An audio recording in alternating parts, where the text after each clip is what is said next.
Les tables de multiplication, c'est toujours un vrai casse-tête pour nous. Donc, on les apprend et puis directement, on les oublie.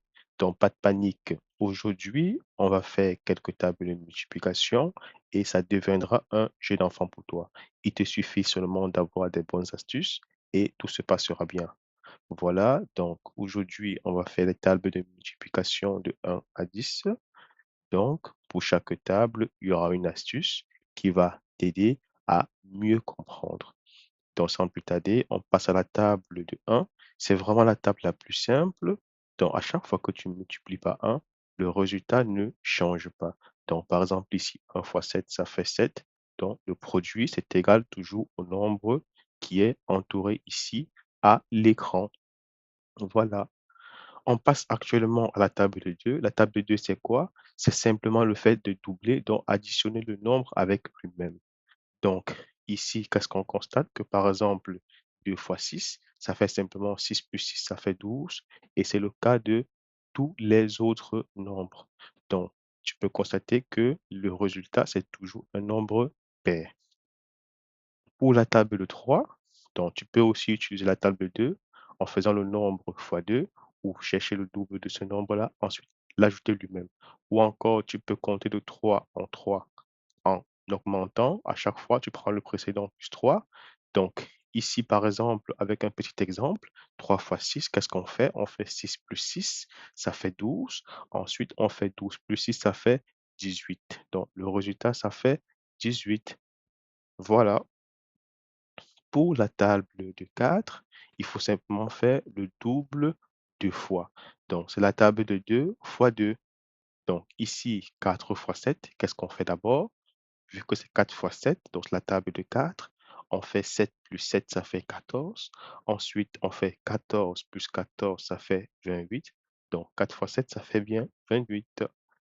On passe à la suite avec la table de 5, qui est aussi une table très facile. Donc, la table de 5, c'est quoi? Tu peux utiliser ici la table de 10 comme astuce, et puis tu divises par 2. Ou alors, donc, il faut constater que ici, la table de 5 se termine toujours par 5 ou par 0. Lorsque tu multiplies avec un nombre impair, ça se termine par 5.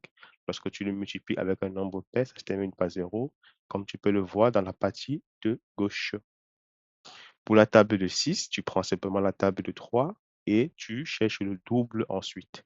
Donc, si on passe directement ici, tu verras que pour le petit bonus que je t'offre aujourd'hui, c'est quoi?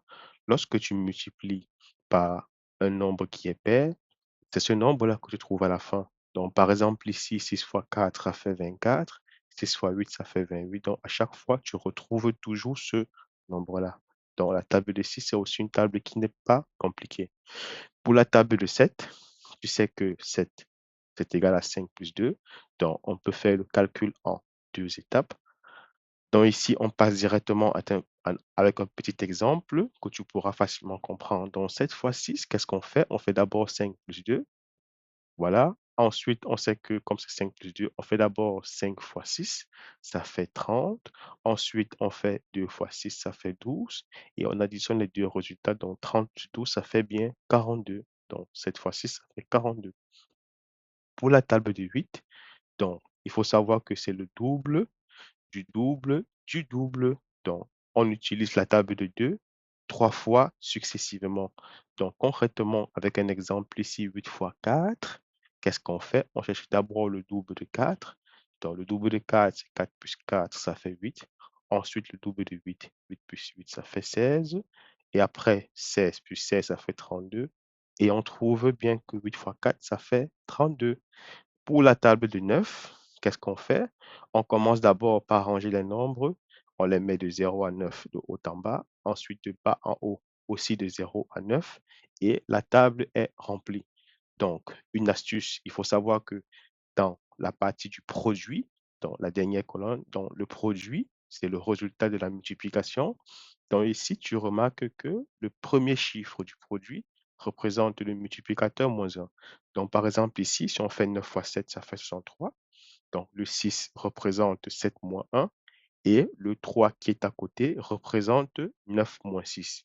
Donc ici, qu'est-ce que tu peux constater? Que c'est pareil aussi pour 9 fois 6, ça fait 54. Le 5, c'est 6 moins 1. Et le 4 qui est à côté, c'est 9 moins 5. Voilà. Pour la table de 10, elle est aussi très facile. Il faut simplement rajouter 0 à la fin du nombre que tu utilises dans la table de multiplication. Ou alors, comme astuce, tu prends la table de 5 et puis tu multiplies par 2, pardon. Et là, tu as la table de 10.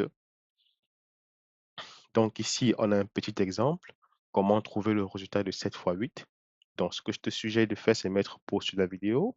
Ensuite, de revenir et puis on compare nos résultats parce que je t'invite à faire le calcul toi-même. Voilà. Donc, sans problème, on constate que le résultat, c'est 56. Donc, on peut utiliser ici deux méthodes. La méthode avec 7.